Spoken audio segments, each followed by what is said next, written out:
آپ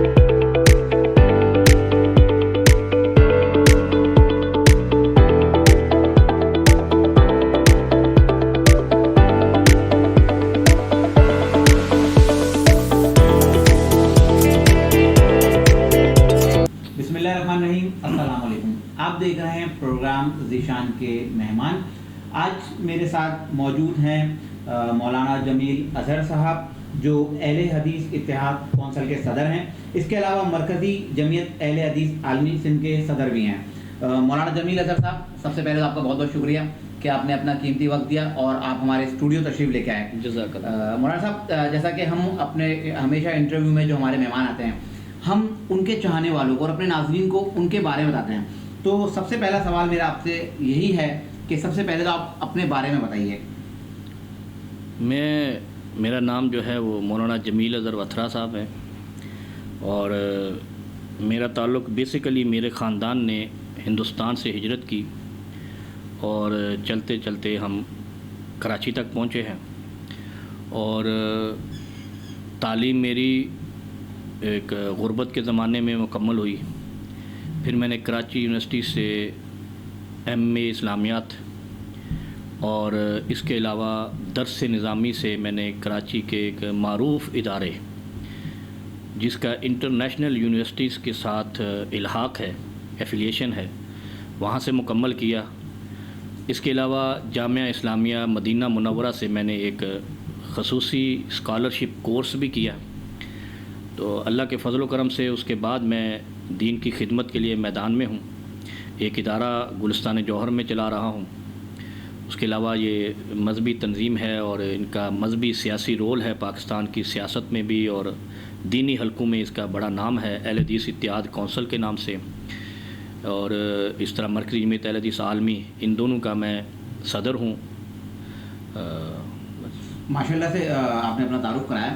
یہ بتائیں کہ ماشاءاللہ آپ بڑے خوش مزاج ہیں, بڑے اچھے ہیں, اور طنز و مزاج کے اکثر آپ کے بڑے اچھے اچھے بیان آتے رہتے ہیں. یہ بتائیں کہ آپ کا بچپن کیسا گزرا, بچپن میں کیسے تھے آپ؟ بچپن میں ہماری والدہ بتاتی تھیں کہ ہم 4 بھائی ہیں اور 2 بہنیں ہیں, اور ان سب میں والدہ ہماری, اللہ تعالیٰ ان کو غریق رحمت کرے, وہ بتاتی تھی کہ آپ اپنے سارے بھائیوں بہنوں میں شرارتی زیادہ ہیں, اور یہ بھی ساتھ کہتی تھیں کہ ذہین بھی زیادہ ہیں. اور باقی اللہ رب العالمین کی عطا ہے کہ اللہ رب العالمین نے میں نے جس زمانے میں تعلیم حاصل کی وہ لالٹین کا زمانہ تھا, جس کو آپ جانتے ہوں گے. لالٹین تو ایک سیاسی پارٹی کا نشان بھی ہے. میں نے اپنی میٹرک لالٹین پہ کی ہے. میرے علاقے میں اس وقت لائٹ نہیں تھی. اس زمانے سے میں نے تعلیم حاصل کی, اور بڑی مشکل, میرا گھر اور اسکول کا فاصلہ ہمارا تھا تقریباً 4 کلومیٹر, اور اس زمانے میں ہمارے پاس سائیکل بھی نہیں ہوتی تھی, ہم پیدل جا کر اسکول میں پڑھتے تھے. میٹرک میں نے پیدل کی ہے اور بغیر لائٹ روشنی کے, مطلب بجلی کے بغیر کی ہے. تو یہ وجہ ہے کہ اللہ رب العالمین نے جو محنت کرتا ہے, میرا میسج بھی یہی ہے کہ اللہ رب العالمین کبھی محنت کا پھل ضائع نہیں کرتے. محنت کا پھل میٹھا ہی ہوتا ہے, کڑوا نہیں ہوتا. آپ نے لالٹین میں سے پڑھا, یا لالٹین میں کبھی کسی کو لو لیٹر یا محبت ہوئی ہے, کبھی کسی سے لو لیٹر لکھا کسی کو لالٹین میں؟ نہیں, یہ فرصت نہیں ملی, کیونکہ میرا زیادہ تر توجہ جو ہے نا وہ صرف تعلیم کی طرف ہوتی تھی, اور اس کے علاوہ تعلیم کے علاوہ ہمارے گھر کے جو کام کاج ہوتے ہیں جو ایک زمیندار یا کسان کرتے ہیں وہ ہمارے کام ہوتے تھے, اتنی فرصت نہیں ہوتی تھی. عموماً خواتین کا ایک شکوہ رہتا ہے کہ مردوں کو صرف ایک ہی سنت یاد رہتی ہے, 4 شادیاں. یہ بتائیں کہ آپ کی ماشاءاللہ سے کتنی شادیاں ہیں؟ میری لو میرج نہیں ہے, میری ارینج میرج ہے, اور میری شادی میری والدہ کی مرضی سے ہوئی ہے. ایک ہی ہیں آپ کی شادی؟ اور ایک ہی میری بیوی ہے, اس سے الحمدللہ میرے 5 بچے ہیں, 4 بیٹے ہیں, 1 بیٹی ہے. اکثر آپ بہت پیاری بات کرتے ہیں, اور مجھے بہت پسند ہے آپ کی یہ بات کہ مسلک جو ہیں وہ مولویوں کے ہیں, امت کے نہیں ہیں. اس پہ تھوڑی سی آپ وضاحت کریں گے؟ اس میں وضاحت کی ضرورت ہی نہیں, یہ واضح ہے کہ جب سے ملت اسلامیہ فرقوں میں بٹی ہے, مسلکوں میں بٹی ہے, یہ دوبارہ رولنگ پوزیشن میں نہیں آئی ہے. اور یہ تجربہ ہے کہ مسلمانوں کو اگر دنیا پہ سیدنا فاروق اعظم، سیدنا علی المرتضیٰ اور سیدنا صدیق اکبر، یا جسے ہمارے وزیر اعظم صاحب کہتے ہیں کہ ریاست مدینہ قائم کرنی ہے، ریاست مدینہ قائم کرنے کے لیے سب سے پہلے فرقوں کو ثانوی حیثیت پہ لے کر جانا ہے اور دین رسول اللہ صلی اللہ علیہ وسلم کو پہلی پوزیشن پہ لانا ہے۔ فرقوں کی حیثیت ختم کر کے قرآن و حدیث کی حیثیت کو جب منوائیں گے تو دنیا پر اسلام غالب ہوگا۔ علماء کرام ہمیشہ اتحاد کی بات تو کرتے ہیں، آپ کی نظر میں ایسی کوئی تجویز ہے کہ ہم اس فرقہ واریت کو ختم کر کے آپس میں ایک ہو جائیں؟ فرقہ واریت ختم نہیں ہو سکتی، کیونکہ یہ ایسی بیماری ہے، جو بھی فرقہ ہے نا وہ جو کام کر رہا ہے وہ اجر سمجھ کے کر رہا ہے اور ثواب سمجھ کے کر رہا ہے، اور جو کام ثواب اور اجر کی نیت سے کیا جائے وہ کبھی ختم نہیں ہوتا۔ ہاں یہ ہے کہ ان کو کہا جائے یہ ثواب آپ اپنے تک محدود رکھیں، جو مشترکات ہیں ان پہ آ جائیں، اور وہ قرآن و حدیث ہے۔ قرآن و حدیث کی طرف جب آئیں گے اور اپنی ذات اور اپنے فرقے اور اپنے مسلک کو ہم ثانوی حیثیت دیں گے، امت مسلمہ ایک ہو جائے گی، ان کے اندر سے نفرت ختم ہو جائے گی، محبت پیدا ہو جائے گی۔ پاکستان میں نفرت کا ایک بازار ہے، اس کے پیچھے صرف اور صرف فرقہ پرستی ہے۔ آپ دیکھ لیں فرقوں کے نام پہ کتنی کشت و خون ہوا پچھلے دہائیوں میں۔ وہ ہمارے ایک صاحب آئے، انہوں نے کچھ تنظیموں کو کالعدم کرایا، جس کی وجہ سے تھوڑا سا یہ فرقہ پرستی کے نام سے جو نفرت تھی وہ کول ڈاؤن ہوئی۔ اب اگر ہم اس چاہتے ہیں کہ امت پاکستان میں کم از کم مسلمان ایک ہو، تو ان کو بولو آپ فرقے اپنے گھروں تک رکھو، اپنی مسجدوں تک رکھو، پاکستان کی رہنمائی صرف اسلام پہ کرو، تو انشاءاللہ اسلام غالب آئے گا۔ اور اگر یہی فرقہ پرستی رہی تو اسلام اسی طرح ہمارے اپنے ہاتھوں سے دنیا میں عبرت کا نشان بنتا جا رہا ہے۔ انشاءاللہ اسلام غالب آئے گا۔ اچھا، آپ کی موجودگی کا میں فائدہ اٹھاؤں گا۔ اس وقت جو سب سے بڑا مسئلہ جو ہمارے ملک کا ہے نا، خواتین کے حقوق کا ہے، کہ جب بچیوں کی شادیاں ہو جاتی ہیں اور شادی کے بعد جب وراثت میں جب حقوق کی اور حق کی بات آتی ہے تو ان کے بھائی یا گھر والے کہتے ہیں ہم نے شادیوں میں آپ کا خرچہ کر دیا، وہ آپ کو والدین کی وراثت میں حق مل گیا، وہ حق ہو گیا۔ اس پہ آپ تھوڑی سی روشنی ڈالیے گا، خواتین کے اور بچیوں کے حقوق پہ۔ اچھا، یہ بڑی عجیب سی بات ہے یہ جو آپ نے کی ہے نا، کہ شادیوں پہ خرچہ کر دیا لہذا حق نہیں ہے۔ قرآن تو کہتا ہے کہ للذکر مثل حظ الانثیین، دو لڑکیوں کے برابر ایک لڑکے کا حصہ ہوگا، یعنی ایک لڑکے کو جتنا ملے گا وہ دو بیٹیوں پہ تقسیم ہوگا۔ ایک بات تو یہ ہوگی۔ دوسرا، شادی اگر بیٹیوں کی ہے تو کیا بیٹوں پہ خرچہ نہیں ہوا؟ بیٹوں کی بھی شادی کی ہے۔ تیسری بات یہ ہے کہ جو والدین، کیونکہ اس بیٹیوں کو حصہ دینے کے بارے میں قرآن کا بھی حکم ہے، نبی علیہ الصلوۃ والسلام کا بھی حکم ہے، جو صاحب ایمان اپنی بیٹیوں کو یا جو بہنوں کو حصہ نہیں دیتے وہ اللہ کے بھی مجرم ہیں اور رسول اللہ کے بھی مجرم ہیں، اور ان گھروں میں کبھی سکون نہیں آتا، برکت نہیں آتی جو بیٹیوں کا حق کھا جاتے ہیں، ان بے چینی رہتی ہے، ڈپریشن رہتی ہے، بیماریاں رہتی ہیں۔ اور چوتھی بات یہ ہے کہ مسلمان کی شان یہ نہیں ہے کہ وہ کسی کا حق کھائے، حق کھانا یہ حرام ہے، وہ بیٹی کا ہو، بہن کا ہو، جس کا بھی ہو، وہ غیر مسلم کا کیوں نہ ہو، مسلمان پر حق ہے کہ وہ حق ادا کرے۔